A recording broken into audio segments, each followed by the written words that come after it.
Сәлем, бүгін мен ерекше шелпек рецептісімен бөліскім келеді. Дәмі сондай керемет болып шығады. Осы видеоны соңына дейін қарап, және де менің каналыма жазылуды ұмытпаңыздар.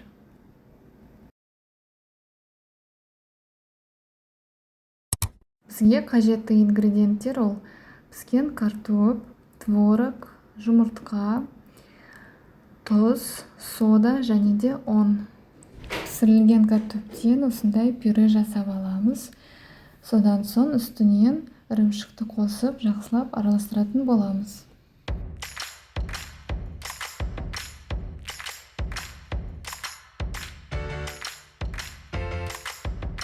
Содан соң жұмыртқа мен тұз бен соданы қосып, жақсылап араластырамыз.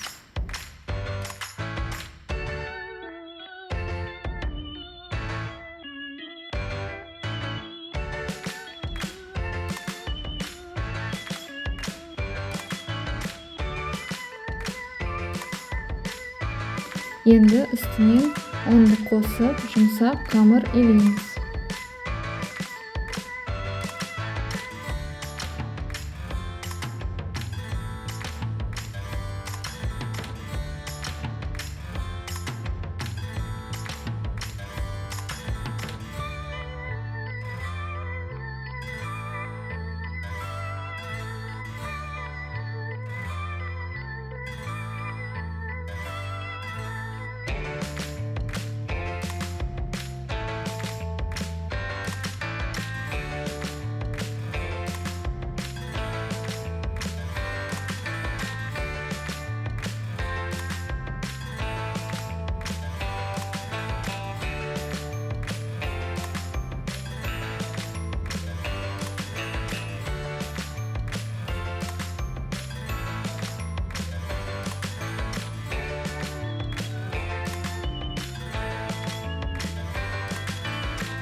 Қамыр дайын болды. Енді осы қамырды шамамен 20 минутқа демалуға қалдырамыз.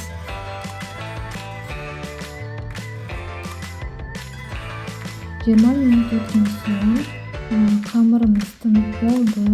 Енді осы қамырды бірнеше бөлікке бөлеміз.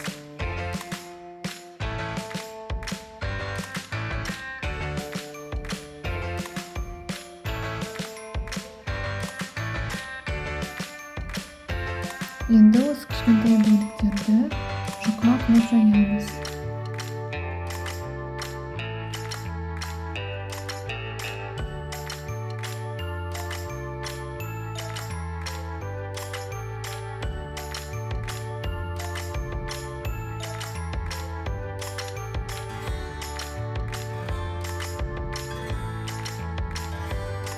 Енді табаны орташа отқа қойып, кішкене май жағамыз. Бірақ содан кейін май жағудың керегі жоқ. Құрғақ табада қуырамыз. Шелпекті осылай екі жағынан 3-4 минуттай қуыратын боламыз. Қақпақты жабуға ұмытпаңыздар.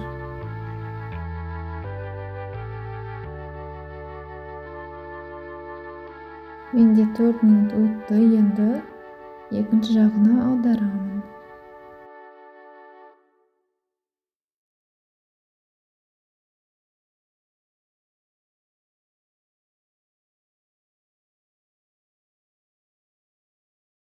Дайын болған шелпектің үстінен май жағып шығамыз.